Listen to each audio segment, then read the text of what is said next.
सिकंदर तो बड़ा चौंक गया कि मैं इतना बड़ा सम्राट, दुनिया मेरे आगे सलाम ठोकती है, लेकिन ये बड़ा बेपरवाह है और कह रहा है कि मेरी धूप छोड़ दो। और फिर सिकंदर ने उससे कहा कि तुम्हारी जिंदगी को देखकर मुझे भाव होता है कि मैं भी यहीं रह जाऊं। तो फकीर ने कहा फिर रह जाओ, क्या दिक्कत है।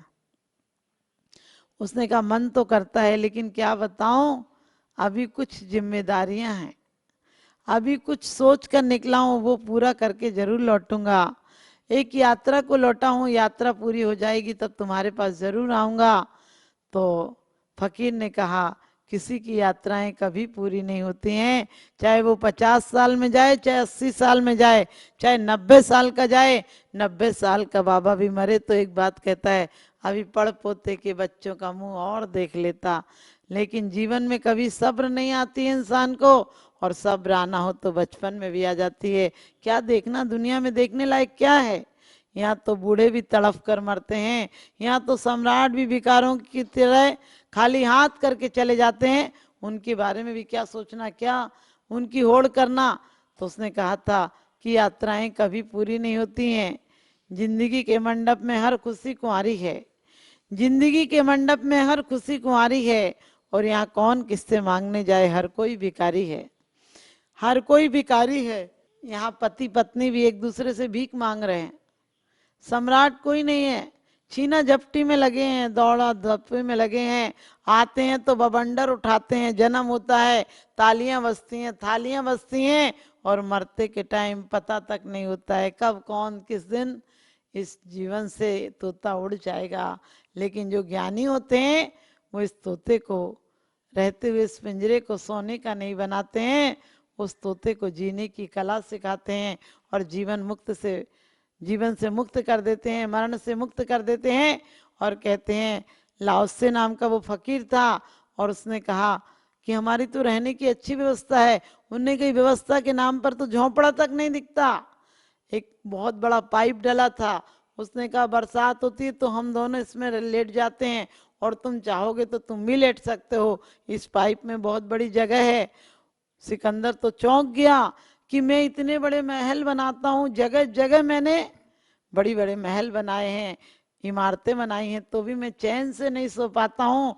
इसके मुख पर क्या शांत मुद्रा है, क्या प्रसन्नता है, इसको कोई क्षोभ नहीं, कोई आकांक्षा नहीं, क्या मस्ती में जीता है। और कहते हैं वो चला गया सिकंदर, और कहने लगा एक इच्छा है। फिर फकीर ने समझाया, अरे इच्छाओं को छोड़ दो, इच्छाएं बहुत तड़पाती हैं, पहुंचाती कभी नहीं है। क्योंकि कहते हैं इंसान नोट के लिए इतना गिर जाता है, जबकि नोट कभी इंसान के लिए नहीं गिरता है। हमारे आचार्यों ने तो कहा है, बेस्या असम लक्ष्मी अति चंचल, या का कौन पतिहारा। ये तो बेस्या के समान है लक्ष्मी, आज तेरी है कल उसकी हो जाएगी, लेकिन लक्ष्मी उसी के घर धन होती है जो उसकी पूजा नहीं बल्कि उसका उपयोग करता है।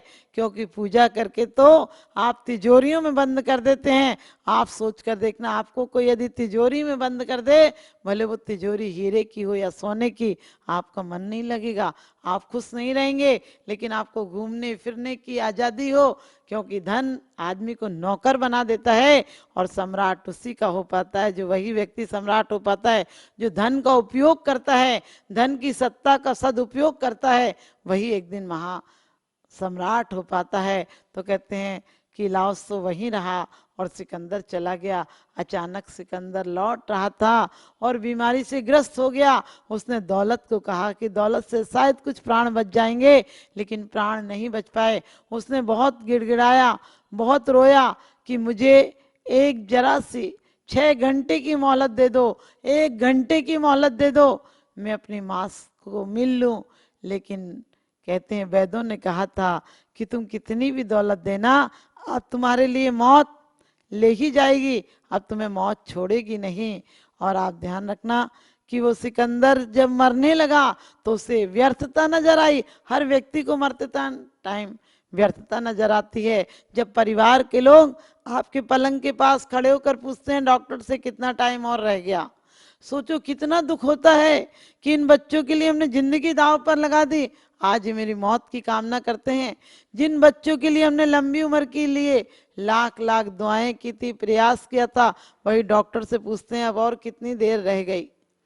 तो कहते हैं कितना दुख होता होगा, आदमी कोमा में इसीलिए चला जाता है कि उस तकलीफ को, उस धक्के को बर्दाश्त नहीं कर पाता है कि मैंने यूं ही व्यर्थ जिंदगी गंवा दी। इस जिंदगी में पैसे की जगह परमात्मा कमाया जा सकता था, इसमें पदार्थ की जगह अध्यात्म लाया जा सकता था। इस अंधेरी कोठरियों में, धन की दौड़ में अंधेरे पथ पर चलते रहे, इससे परमात्मा का पथ प्रशस्त किया जा सकता था। और कहते हैं कि सिकंदर भी तड़प तड़प कर मरा, ना अपनी माँ से मिल पाया, ना अपनी नगरी में, अपने राज्य में लौट पाया, रास्ते में ही मर गया। और सिकंदर ने कहा मेरी अर्थी से हाथ बाहर निकाल देना। सिकंदर जब गया दुनिया से, उसने कहा सब लोग देखें कि सिकंदर सम्राट, सिकंदर भी, विश्व विजेता सिकंदर भी जब खाली हाथ जाता है तो लोग क्या भर पाएंगे इस जिंदगी में। उसने कहा मेरे हाथ निकाल देना, मैं एक गलती करके जा रहा हूं, लेकिन और कोई गलती ना करे, इस संपत्ति का सदुपयोग करे, इन सांसों से स्वर्गों के महल बनाए, इन सांसों की ईंटों से नरक की भट्टी ना बनाओ। क्योंकि अपनी जलने का सामान हम स्वयं रखते हैं, हमारी ईर्षा हमें जलाती है। किसी की क्या ताकत है कि कोई हमें दुखी कर दे, हम अपने आप में दुखी होते हैं। और कहते हैं सिकंदर जब गया दुनिया से सभी हाली बहाली थी, पड़ी थी सामने दौलत मगर दो हाथ खाली थे, पड़ी थी सामने दौलत मगर दो हाथ खाली थे। आपको लग रहा होगा सिकंदर के हाथ खाली थे, यहाँ सारे सिकंदरों के हाथ खाली होते हैं, क्योंकि पदार्थ नियत हैं और इच्छाएं अनियत हैं। पदार्थ सीमित हैं और इच्छाएं असीमित हैं। एक एक व्यक्ति सम्राट और प्रधानमंत्री, राष्ट्रपति होना चाहता है, और सच बताना पूरी दुनिया राष्ट्रपति हो जाए तो राष्ट्रपति का मोल खत्म हो जाएगा, क्योंकि हम वो सोचते हैं जो विशेष बन जाएं, लेकिन जो अशेष होते हैं वो एक दिन सिद्ध बन जाते हैं, जो असिद्ध होते हैं वो प्रसिद्धि पा लेते हैं, और जो प्रसिद्धि चाहते हैं वह बदनाम हो जाते हैं। तो हमें भी अपने जीवन में प्रसिद्धि नहीं पाना है, सिद्धि पाना है। और सिद्धि भी वो सिद्धियां नहीं पाना है, हमें तो रिद्धियां प्रकट करना है जो तपस्या से, चित चमत्कार भाव से अपने आप आ जाती हैं। मांगने से कभी भीख मिलती नहीं, मांगने से कभी भीख मिलती नहीं, घर घर झोली फैलाने से क्या फायदा। तो कहते हैं जिस दिन सिकंदर मरा उसी दिन भाग्य की बात थी कि लाओसे भी मरा। और कहते हैं नदी के पार, नदी से लाशों को ले जा रहा था, ये तो किंवदंती है, मरने के बाद कोई बोलता नहीं। सिकंदर ने कहा कि लाओसे यहाँ भी तेरा मिलन हो गया, एक सम्राट और एक भिखारी का मिलन हो गया। देख मैं सम्राटों की तरह मर रहा हूँ और तू वैसा फकीर का फकीर, तेरे आगे कोई साज सज्जा नहीं है, तेरे आगे कोई सोने का ताबूत नहीं है, और तू नंगा आया था, नंगा रहा, नंगा ही जा रहा है। तो कहते हैं लाओसे ने कहा अरे जरा गौर करके देख, तू सम्राट की तरह पैदा हुआ था, भिखारी की तरह मर रहा है, तेरी मांगे तुझे जिंदगी भर दौड़ाती रही, पहुंचाई कहीं नहीं। और मुझे जो पता था कि इकट्ठा ही क्यों करना, जब छोड़ना है तो जोड़ना क्यों। मैं सम्राटों की तरह जिया, मैं दौलत से, दिल की दौलत से, सब्र से, हुकूमत से सम्राटों की तरह जिया और सम्राटों की तरह मरा। आज भी बड़े निश्चिंत भाव से सम्राटों की तरह जा रहा है। तू गया लेकिन बहुत रोया, गिड़गिड़ाया, और मैं गया तो मैं आनंद से गया। आज भी तू देख ले अपनी आंखों से कि तेरे आगे लोग रो रहे हैं, तेरे लिए लोग रो रहे हैं कि हाय अब हमारा क्या होगा, और मेरे पीछे लोग प्रसन्न हो रहे हैं कि तेरे जैसा संत होना मुश्किल है, तेरे जैसा संत होना है। तो ध्यान रखना, तूने जिंदगी में सत्य नहीं सुना, मरने के बाद तू चला गया तब तुझे सत्य सुना रहे हैं, क्योंकि काश तू पहले सत्य सुन लेता तो आज तेरी गति नहीं बिगड़ती। और मैंने जीवन भर सत्य सुना, इसलिए आज भी लोग मेरे पीछे मुस्कुरा रहे हैं, मुझे पालकी में ले जा रहे हैं, और तू देख तू ताबूत में बंधा हुआ जा रहा है। ध्यान रखना, इंसान अपनी कामनाओं से इतना बन जाता है, इतनी वासनाओं से इतना बन जाता है कि लोगों को सिर्फ परेशानियां देता है।